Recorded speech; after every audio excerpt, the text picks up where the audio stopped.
गुरु रंधावा के साथ भी काम किया और हनी जी। सिंह के साथ भी। डिफरेंस क्या है? थोड़ा सा डिफरेंट जॉनर है दोनों का, वो रैप में है, हम्म। ये मेलोडियस है।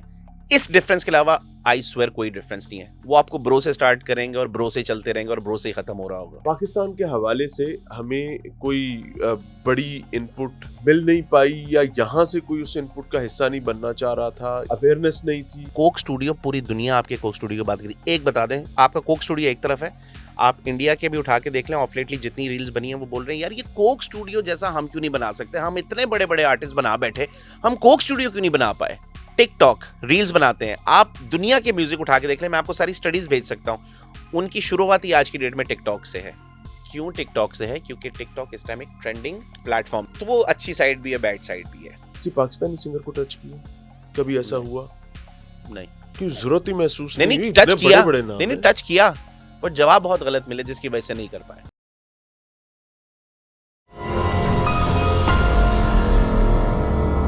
है जज्बा जुनून तो हिम्मत न हार, जुस्तजू जो करे वो छुए आसमां। मेरे साथ मौजूद है उस्मान जज्बा साहब। अस्सलाम वालेकुम। वालेकुम अस्सलाम। मिजाज अच्छे? शुक्र अल्हम्दुलिल्लाह। आप सर ठीक है? छाए में हर जानिब कमाल किया हुआ है माशाल्लाह। अब मुझे कंफ्यूजन है कि मैंने आपका तारुफ क्या करवाना है। मुझे नहीं समझ आ रही कि मैं आपको एक म्यूजिशियन कहूँ, मुझे नहीं समझ आ रही मैं आपको एक बिजनेसमैन कहूँ, और मुझे बिल्कुल भी समझ नहीं आ रही कि मैं आपको टिकटॉक का राजा कहूँ। क्या कहूँ आप बताएं। आप मुझे कुछ ना कहें, आप मुझे सिर्फ भाई बोलें, और मुझे लगता है हमारी कॉन्वर्जेशन वहां से ही बहुत अच्छी चलेगी। अल्लाह आपको खुश रखे। आमीन। उस्मान जज्बा साहब एक पाकिस्तानी, दुबई गए और वहां पर मेरे ख्याल से आपका बचपन तो सऊदीया में गुजरा, जी बिल्कुल, और उसके बाद आप दुबई आ गए, जी 20-21 बिल्कुल, साल से वहां पर हैं। बेशक। म्यूजिक इंडस्ट्री में आपने बड़े बड़े बुर्ज गिराए और बड़े बड़े बुर्ज जो है वो खड़े भी किए। ये तमाम चीजें अल्लाह ने आपके क्रेडिट पर रखी। फिर बिजनेस जज़ाकल्लाह। भी किया, बहुत सारी चीजें। म्यूजिक से स्टार्ट कर लें। म्यूजिक से स्टार्ट करते हैं। मजा कौन आएगा। सा सबसे बड़ा आप समझते हैं कि यार ये मेरे करियर का एक शाइनिंग स्टार है और इसमें मेरी इनपुट मौजूद है? अब इमरान भाई आपका बहुत बहुत शुक्रिया। मैं म्यूजिक में तो काफी देर से काम कर रहा हूँ, बट वो कहते हैं वो टुक टुक टुक टुक चल रही थी। हाँ। मुझे लगता है जो मेरा टर्निंग पॉइंट हो सकता है म्यूजिक के अंदर, बिकॉज वो जेन्युइनली बहुत बड़ा प्रोजेक्ट था। वो था हनी सिंह का कमबैक। अच्छा, जब हनी सिंह को लोग भूलते जा रहे थे। भूलते जा रहे थे, हाँ। भूल चुके और वो थे, खुद अपनी एक आइसोलेशन में चला गया था, आइसोलेशन में चला और गया। बिल्कुल वो तमाम मंजरनामे से हट गया था, बल्कि बहुत सारे वो उस पर कंट्रोवर्शियल चीजें भी हैं। हम लोगों ने, मतलब मैं अपनी बात करता हूँ, I grew up on his songs, हम सब ने उसके गाने सुने और बड़ा मजेदार वो रैप, एक डिफरेंट जॉनर लेकर आया था। रैप करता था लेकिन रैप इतने मजेदार, इतनी वो क्या कहते हैं, मीठी मीठी सी उसकी वो होती थी बीच में, जुगते कह लें या उनकी उनके यहाँ लिरिक्स ही हैं वो टप्पों को लिरिक्स में कन्वर्ट किया जाता था। ठीक है। And he used to do it very nicely. हाँ। इसकी वजह से हनी सिंह था। फिर ऑल ऑफ अ सडन बीमार होना, ऑल ऑफ अ सडन उसका सीन से गायब हो जाना, मुझे लगता है कि मेरी लाइफ का टर्निंग पॉइंट था। When I met him and I said कि यार I want to do something in music. अच्छा, उससे पहले मैंने मेजरली कुछ म्यूजिक में नहीं किया हुआ अच्छा। था। मतलब एक इंसान की सीवी होती है ना कि यार इसने ये किया, और उस पैरामीटर के ऊपर आपको जज कर लिया जाता है। मेरा कोई पैरामीटर था नहीं, मेरे पास एक कॉन्सेप्ट था, नियत थी, वालदा की दुआएं थी, और थोड़ी सी मेरे अंदर ये जो जज्बा आप बार बार बता रहे हैं, ये वो था मेरे अंदर, कूट कूट के भरा था, जिसकी वजह से मुझे लगता है मैं कुछ ना कुछ अचीव कर लेता हूँ अपनी जिंदगी के अंदर। He like the idea, he said कि यार बट कैसे करेंगे। मैंने क्या बोला यार, आइडिया था? आइडिया ये था कि यार मैंने बहुत सी, अच्छा इससे पहले भी म्यूजिक कोलैबोरेशन होती रही है, हमेशा से ही होती रही है, बट जब से डिजिटली दुनिया बड़ी ज्यादा, स्पेशली कोविड के बाद, ये स्पॉटिफाई, एप्पल म्यूजिक और टिकटॉक, बड़े बड़े प्लेटफॉर्म्स आ गए, तब तक कुछ नहीं हुआ था। उस ऑरा का सबसे पहला जो कोलैबोरेशन था वो हनी का और हॉलीवुड का एक आर्टिस्ट है लिल पंप, ठीक है, उसका था। अब उसको ये समझाना ज्यादा मुश्किल नहीं था कि यार अगर इधर की कोलैबोरेशन, इधर का आर्टिस्ट उधर चला जाए, उधर का आर्टिस्ट इधर चला जाए, तो आपको उसकी ऑडियंस मिल जाएगी, उसको आपकी ऑडियंस मिल जाएगी। की ऑडियंस वेस्ट में बैठी है और हनी की ऑडियंस सारी, मतलब India, Pakistan, I am sure Asia में बैठी हुई है, दोनों को एज मिलेगा। Very good.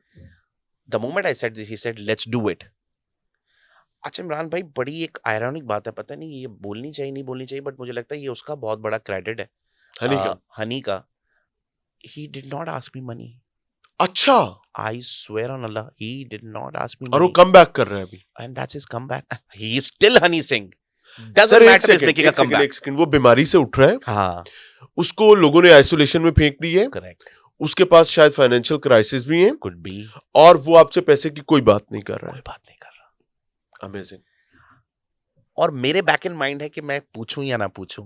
आप अपनी जगह शर्मा रहे हैं क्योंकि हनी सिंह है. हनी सिंह है वो ब्रो. शेर बूढ़ा भी हो जाए तो है तो शेर ही. तो हाँ. हाँ.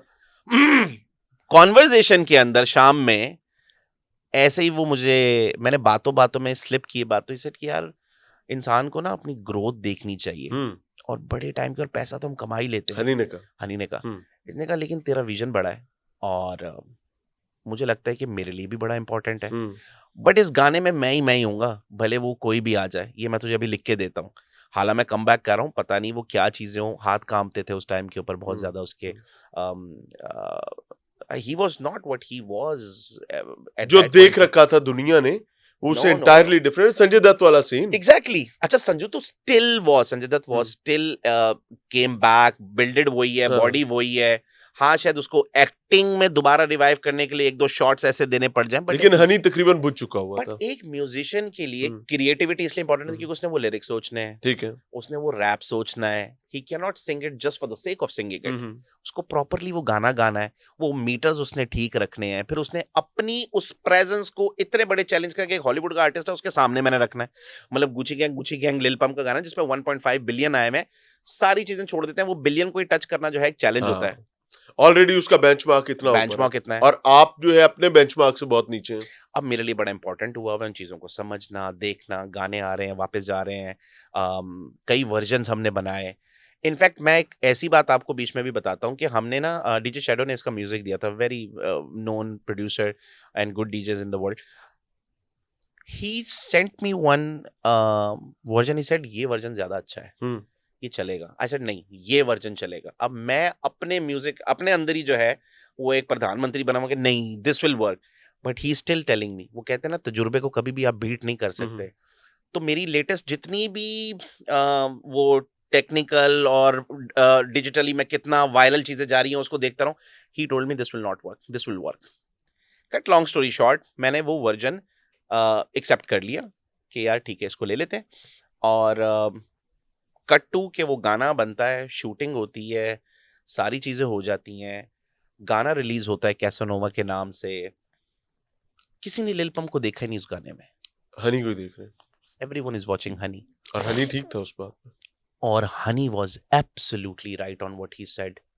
सो आई वाज लाइक यार, एक वाकई मंजावा सिंगर जो है. कई लोग हैं जो कि शायद इस तरह के रैप को, जो क्लासिकल सिंगर्स हैं उनको नहीं समझ में आते, कहते हैं थोड़ी गाना है, बट वो म्यूजिक है, आपको अच्छा लग रहा है तो दैट्स गाना. और हनी ने उसके साथ बहुत जस्टिस किया. तो आई थिंक मेरी लाइफ का पर्सनल ग्रोथ में मुझे जो लगता है कि मेरे लिए वो बहुत बड़ा क्रेडिट है. That was turning point. That was a turning point. उसके बाद तो फिर मतलब फिर I did Guru Randhawa with Rick Ross. That was another a banger. Guru done a great job in terms of the lyrics, in terms of his moments, the way he was. मतलब यार आप इन लोगों के साथ काम करते हैं, ये वो आर्टिस्ट हैं जो आपको ये फील नहीं होने देते कि देयर इज एनी टेंट्रम, हमें वैन में जाना है, हमें ऐसे करना है, हमारे मैनेजर हमें कॉल करना है, काम होना चाहिए बस. चिलिंग कर रहे हैं आपके साथ. या ब्रो क्या लगता है तुझे, ऐसे कर लूं? They will ask you even if you are no one, so you will say यार ऐसे लगता है. तो वो क्या करेगा, वो आपकी बात पिक कर लेगा, फिर उसकी भी बात पिक कर लेगा, और फिर वो मेरे पास आएगा, यार मैं ये सब कुछ सोच रहा हूँ, मुझे लगता है ये अच्छा लग रहा है, कर ले. मैं करेंगे अपनी मर्जी, करेंगे. गुरु रंधावा के साथ भी काम किया और हनी सिंह के साथ भी. डिफरेंस क्या है और कौन ज्यादा काम के हवाले से कंपैटिबल है? Both actually. थोड़ा सा डिफरेंट जॉनर है दोनों का. वो रैप में है, ये मेलोडियस है. इस डिफरेंस के अलावा आई स्वेयर कोई डिफरेंस नहीं है. मेहनती सारे हैं. As a human both are chilled out. आप उनको मिलेंगे, आपको मतलब लगेगा नहीं, even they know they are meeting you for the first time, वो आपको ब्रो से स्टार्ट करेंगे और ब्रो से चलते रहेंगे और ब्रो से ही खत्म हो रहा होगा. I have never felt this. Super candid, super candid. कोई अंदर नहीं है, रख रखाव नहीं, चक्कर ही नहीं, चक्कर नहीं. मे बी वो पंजाबीपन उनके अंदर है जिसकी वजह से वो बड़े ग्राउंडेड होते हैं. I have dealt with the people non Punjabis also, Bollywood side से भी, बट नॉट लाइक दीस. किस किस पंजाबी सिंगर के साथ आपने इंडियन सिंगर्स के साथ काम किया हुआ है? मैंने हनी के साथ काम किया है, फिर मैंने गुरु के साथ काम किया है, मैंने हरनूर के साथ काम किया. हरनूर वो सिंगर है जिसका गाना आया था वालियां, बड़ा मशहूर गाना था, 350-400 मिलियन उसके मैं उसको इनफैक्ट पाकिस्तान भी लेकर आया था, मैंने एक उसका कॉन्सर्ट पाकिस्तान में भी किया था, उसका और जगीडी का आज से 4 साल पहले। सो आई एम दैट पर्सन जिसने 20 साल, ब्रायन एडम्स के बाद 20 साल के बाद पहला इंटरनेशनल कॉन्सर्ट जो था वो दैट आई डिड विद जगीडी एंड हरनूर, मैं उसको पाकिस्तान लेकर आया था।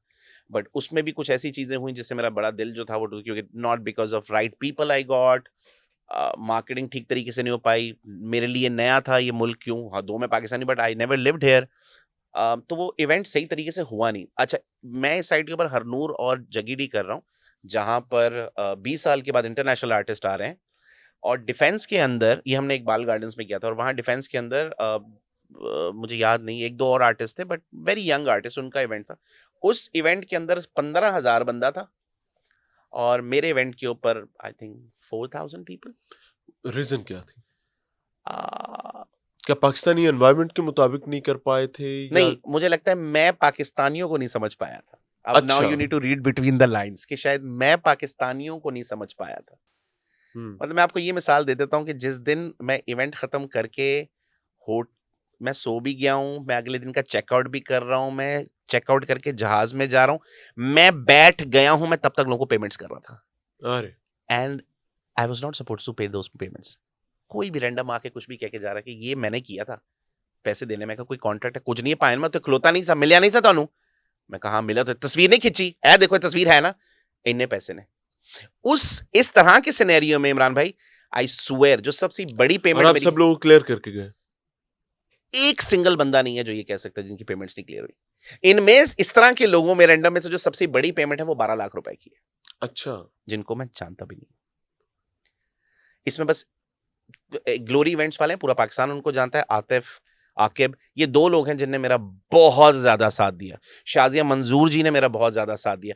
इन लोगों के अलावा कहीं किसी ने साथ नहीं दिया। And I went back. आप दुबई में मौजूद हैं और आप म्यूजिक इंडस्ट्री में अपने ताई कमाल कर रहे हैं, बट द प्रॉब्लम इज कि ये तमाम कमाल जमाल जो है ये इंडिया सेंट्रिक है, इंडिया सेंट्रिक है। पाकिस्तान के हवाले से हमें कोई बड़ी इनपुट मिल नहीं पाई, या यहाँ से कोई उस इनपुट का हिस्सा नहीं बनना चाह रहा था, या अवेयरनेस नहीं थी म्यूजिक के बदलते तकाजों को, यहाँ पर बैठे लोग नहीं समझ पा रहे थे। हमें म्यूजिक के हवाले से हमेशा इंडिया की तरफ ही क्यों देखना पड़ा? मुझे लगता है हमारी इंडस्ट्री इंडिया से नहीं, दुनिया में सबसे बड़ी म्यूजिक इंडस्ट्री है, ये मुझे लगता है। मेरा जो तजुर्बा है, आप मजाक कर रहे हैं? नहीं, I am being super honest. Coke studio, पूरी दुनिया आपके कोक स्टूडियो की बात करी, एक बता दें, आपका कोक स्टूडियो एक तरफ है, आप इंडिया के भी उठा के देख लें, ऑफ लेटली जितनी रील्स बनी है वो बोल रहे हैं यार ये कोक स्टूडियो जैसा हम क्यों नहीं बना सकते, हम इतने बड़े बड़े आर्टिस्ट बना बैठे, हम कोक स्टूडियो क्यों नहीं बना पाए। There are number of people. Pakistan industry ना कहें, फिर हम कोक स्टूडियो कह लें, पाकिस्तानी कोक स्टूडियो। अच्छा, कोक स्टूडियो अलग है, पाकिस्तानी आर्टिस्ट जो है वो भी इंडस्ट्री है ना, ठीक है, part of a Coke studio. वो कोक स्टूडियो हटा दें तो आर्टिस्ट ही है ना। उनको अपनी हिट लेने के लिए इंडिया जाना पड़ा था। एग्जैक्टली, अब आपने सही बात। मसला ये है कि पाकिस्तानी आर्टिस्ट को अपनी हिट लेने के लिए इंडिया जाना पड़ता है। तो ये प्रॉब्लम है। प्रॉब्लम फिर क्या निकली कि it's not the artist, it's the system, it's the environment, may be it's the community also. जितनी ब्रांड पावर आपके पाकिस्तान में है, मुझे आप बता दें, मैं नाम नहीं लेता बट बड़े बड़े डिजाइनर्स हैं, बहुत बड़े बड़े, जिनकी अरबों की सेल है महीने की, मैं महीने की कह देता हूं, उनका मार्केटिंग बजट कितना है आपने देख लिया। आप बाकी ब्रांड्स उठा लें, पेप्सी उठा लें, कोक उठा लें, वेरियस ब्रांड्स, इतनी ब्रांड पावर है आपके पाकिस्तान में, हो क्या रहा है वो सही जगह पे यूटिलाइज नहीं हो पा रही। सर कैसी ब्रांड पावर है? पीछे पीएसएल हुआ, पीएसएल के पास टीवी पे चलाने के लिए इश्तिहार नहीं थे सर। ओके भाई, फिर again it's the system, it's not the brand. तो आपके यहाँ वो सिस्टम नहीं है, वो इंटरनेशनल प्लेयर्स नहीं है जो आपको उस लेवल की गाइडलाइन दे सके। मैं आपको एक एग्जांपल देता हूं। अभी थोड़ी देर पहले दिलजीत दोसांझ का एक इवेंट हुआ इंडिया के अंदर, उसका कमबैक तो नहीं था बट उसने इंडिया में एक इवेंट किया था। It's around 3.5 million dollar, this is what he charge. उस इवेंट के अंदर 4 ऐसे ब्रांड्स थे जो कि पूरे इवेंट की कॉस्ट उठा चुके थे ना। 3.5 मिलियन डॉलर इस हमारे यहाँ ऑलमोस्ट अरब टच कर जाता है। ठीक कह रहे हैं, ऐसे ही है ना। आपको लगता है कि ये दिलजीत लेके जा रहा है सर? ये सिर्फ स्पॉन्सर्स आए हैं सर, टिकट्स अलग हैं, यूट्यूब पे अवेलेबल है, sold out. People are crazy to spend money over there. हमारे यहाँ स्पेंड करने की पावर्स हैं, राइट प्लेटफॉर्म्स नहीं है, राइट कंसल्टेंट्स नहीं है, राइट लोग नहीं है जो उनको गाइड कर पा रहे हैं। मतलब मैं आपको कह रहा हूं, दुनिया कोलैबोरेशंस कर रही है, दुनिया, ये आपके पड़ोस के अंदर, इंडिया में अंदर हर हफ्ते ड्रेक आ रहा है, टाइगा आ रहा है, बड़े बड़े सारे हॉलीवुड के आर्टिस्ट आ रहे हैं, आपके यहाँ क्यों नहीं आते? इंटरनेशनल स्टार्स आपके यहाँ क्यों नहीं आते? मुझे आपके ख्याल से इसकी वजह बता दें, क्या हो सकती है? हमारे पास जब भी कोई बड़ा स्टार आएगा तो व्हाट आई बिलीव, आपके पास कोई प्रॉपर्टी वाला बंदा ही लेके आ सकता है, वेरी गुड, आपके पास कोई हाउसिंग सोसाइटी लेके आ वेरी सकती है। गुड। इसके अलावा जो ब्रांड्स हैं वो तो बिलबोर्ड्स की हद तक महदूद है, या टेलीविजन या सोशल मीडिया, दैट्स इट। तो इमरान भाई, बिलबोर्ड्स का तो जमाना जा चुका हुआ है। मैं हमारे यहाँ डिजिटल या 3D बिलबोर्ड लगता है। मैं तो जब पैदा हुआ था तो मैं देखता था टाइम्स स्क्वायर पे वो लगे हुए होते थे। Exactly. तो आज वो बिलबोर्ड जब लगता है तो उसके ऊपर जिसका ऐड चल रहा होता है वो कहता है यार कमाल कर दी मेरी एजेंसी ने, इस बोर्ड पे मेरा ऐड चला दिया इनने। आपके यहाँ सिर्फ और सिर्फ बिलबोर्ड्स हैं, अखबारों में आज भी इश्तिहार चल रहे हैं। ठीक है। Majority of people don't read newspaper, you know this, I know this, the entire Pakistan knows this. हम फिर भी वो बिजनेस चला रहे हैं, हम फिर भी वहां पे पैसे दे रहे हैं। हम जितने भी वहां पे पैसे दे रहे हैं, क्या आपको नहीं लगता इसको डिजिटल पे आपको लाना चाहिए, जहां पूरी दुनिया की रीच सबसे ज्यादा है, आपके ब्रांड की वैल्यू वहां सबसे ज्यादा है। टिकटॉक रील्स बनाते हैं, आप दुनिया के म्यूजिक उठा के देख लें, मैं आपको सारी स्टडीज भेज सकता हूं। उनकी शुरुआत ही आज की डेट में टिकटॉक से है।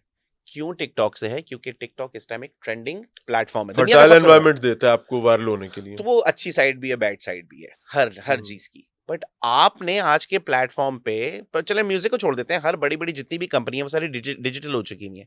क्यों दे रही हैं? क्यों नहीं टीवीसी देती? क्यों टीवी नहीं देती? टीवी पे नहीं चलाती? हमारे पास अलहमरा एक ऐसी फर्टाइल नर्सरी समझी जाती है, अलहमरा लाहौर, कि वहां पर आप चले जाएं, वहां पर आपको कुछ बच्चे मिल जाएंगे जो म्यूजिक की नई पौध है, but they don't have future. हाँ, नहीं है, उनके पास कोई फ्यूचर नहीं है। इतना अच्छा, मतलब आप सुनते हैं तो आपको लगता है कि यार क्या कमाल आदमी है, तो खदेड़ के रख देगा। लेकिन जब उसकी फ्यूचर की या उसके लिए अपॉर्चुनिटीज की बात की जाती है तो देयर इज नो अपॉर्चुनिटी। या बिकॉज़ यू उसको अगर आप बड़ा कमाल भी कर देंगे ना सर, माजूद चाहता हूँ, तो आप उसकी वीडियो बना के सोशल मीडिया पे डाल देंगे, दैट्स इट। इससे ज्यादा ना आप कुछ कर सकते हैं ना वो बेचारा कर सकते, उसके पास और कोई रास्ता ही नहीं है। इमरान भाई, क्योंकि we are not ready to pay to such people who will take you to that level. आप मुझे पे ही नहीं कर पाएंगे। मैं अपनी बात नहीं कर रहा, इन जनरल आप मुझे वो पे ही नहीं कर सकते, क्योंकि मैं नहीं हूं, मैं कंपनी हूं, और मैं कंपनी के साथ अपने आइडियाज और चीजें लेके आऊंगा। I am super expensive. ठीक है, मैं आपसे महीने का $20,000 ले लेता हूं, लेकिन आपकी हिट भी फिर वही होगी। तो मेरी हिट भी वही होगी, मतलब आप सुपर एक्सपेंसिव है लेकिन आपकी हिट भी सुपर हिट होगी। और मैं कुछ, मेरा एक ट्रैक रिकॉर्ड है ना जो बता रहा है आपको कि मैं ये कर चुका हूं, मैं ये करता हूं। अच्छा, चले मेरा ट्रैक रिकॉर्ड ना भी हो, आप सेंसिबल है, मैं सेंसिबल, मैं आपको बता रहा हूँ 1+1=2 है भाई, 1+1=10 नहीं है। तो आपको पता चल जाएगा, हाँ 1+1=2। ये डिजिटल मीडिया इतना ट्रांसपेरेंट हो चुका हुआ है और इतनी क्लैरिटी के साथ आपको बताते हैं कि हाँ अब तो ऑटो मोड पे है, अब तो एआई आ चुका है, आप उस पे ये करोगे तो ये होगा, ये करोगे तो ये होगा। बहुत सिंपल है, दैट्स इट। और उसके बाद आपके सामने एक बंदा फिजिकली बैठा जो बोल रहा है कि यार beat your podcast, beat your interviews, beat your YouTube. अब यूट्यूब चैनल पाकिस्तान में आप उठा के देख लें, मुझे अच्छे से अच्छे व्यूज में बता दें किसी का 100 मिलियन आपने होते देखा है? बहुत कम। कोक स्टूडियो को हटा ठीक है, नहीं देख रहे होते। कितनी बड़ी आबादी है हमारी, हम गाने भी सुन रहे होते हैं। अब आप इंडिया का उठाएं, नॉर्मल गाना 40 million 50 million, 40 million 50 million. Sir population भी तो इंडियन बहुत बड़ी है ना। पॉपुलेशन के अलावा they follow the trends, they spend huge money on it. आप जितने बड़े बड़े ये गाने देख रहे हैं, ये ब्रांडेड होते हैं, ये स्पॉन्सर्ड होते हैं। ये आप पीछे देख रहे होते हैं उनके कुछ बिलबोर्ड्स लगे हुए हैं, तो वो स्पॉन्सर्ड है, उसने उसको पैसे दिए हैं। स्पॉन्सर है, लाइक यहाँ तक कि आपने अगर उसके अंदर चाय पी है तो आप जो चाय की पत्ती डल रही है वो भी स्पॉन्सर्ड है, नजर आ रही है। यहाँ पर छोटी चीज, यहाँ पर तो बिल्कुल, बल्कि उस हवाले से एजुकेशन ही नहीं है। क्योंकि कोक स्टूडियो की पूरी दुनिया में फैन फॉलोइंग है, इसकी वजह से उसके व्यूज इतने अच्छे आ जाते हैं, क्योंकि हर कोई उसको सुनता है, हर कोई उस तरह का बनना चाहता है, बट वो टैलेंट पूरी दुनिया में कहीं नहीं अब तक मिल पाया। यार कितने सीजन आ चुके हैं, आपको क्या लगता है बाकी सारी दुनिया में? कभी आपने ज़ाहिर है गुरु रंधावा हो गया, बड़े बड़े नाम आपने बताए हैं, ज़ाहिर है आपने उनके साथ काम किया, किसी पाकिस्तानी सिंगर को टच किया? कभी ऐसा हुआ? नहीं, क्यों जरूरत ही महसूस नहीं हुई? टच किया, बड़े नाम नहीं टच किया, बट जवाब बहुत गलत मिले, जिसकी वजह से नहीं कर पाए। क्या जवाब ये है कि ग्रोथ का नहीं, वो देख लेंगे जिस तरह से भी होती है, बट पैसे कितने मिलेंगे वो बताइएगा। अच्छा, वैसे ऑनेस्टली स्पीकिंग, क्या ये एक प्रोफेशनल का लीगल और मॉरल राइट नहीं है? बहुत अच्छा आपने सवाल किया। अब एक प्रोफेशनल का ये सवाल बहुत अच्छा है कि यार मुझे कितने पैसे मिलेंगे। मेरा उस पर काउंटर आंसर है कि आपको शायद इसके 10 रुपए मिल जाए मुझसे अभी, but there is a chances कि आप ये 10 रुपए ना लें, मैं आपको इस कंटेंट के थ्रू जो आप डालने वाले हैं, मैं आपको 1000 रुपए कमा के दे सकता हूँ। शेयरिंग पे आ गया। आप 10 रुपए देखना चाहते हैं, 1000 रुपए शेयरिंग पे आ जाए ना, शेयरिंग पे आ जाए, रॉयल्टी ले लें, मैं आपको रॉयल्टीज लेके देता हूँ। रॉयल्टी का बिलीव मुझ पे ना करें, आपको तो आपके गानों से आ ही रही होगी, तो आपको पता होगा आप कितने पानी में हैं।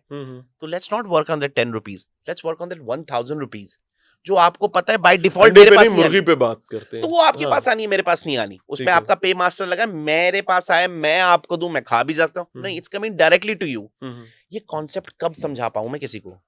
समझ ही नहीं आ रही है किसी को। और जिनको समझ में आ रही है वो अपनी दौड़ में सही चल रहे हैं, बट वो बहुत लिमिटेड है। माइनॉरिटी मेजॉरिटी का डिफरेंस वही है, मेजॉरिटी वाले उसी तरीके से चल रहे हैं। फिर अगेन नाम लिए बगैर कितने अच्छे सिंगर्स हैं जो आज भी बैठे हैं, बट उनका कंटेंट उठा के देखें आपको 7 लाख व्यूज, 8 लाख व्यूज। उनको कॉन्सर्ट्स पे डिपेंड करना पड़ता है, कॉन्सर्ट हो तो और ही कॉन्सर्ट पाकिस्तान में ना होने के बराबर है। तो अब आप अंदाजा लगा लें फिर उनकी ग्रोथ कहां पर है।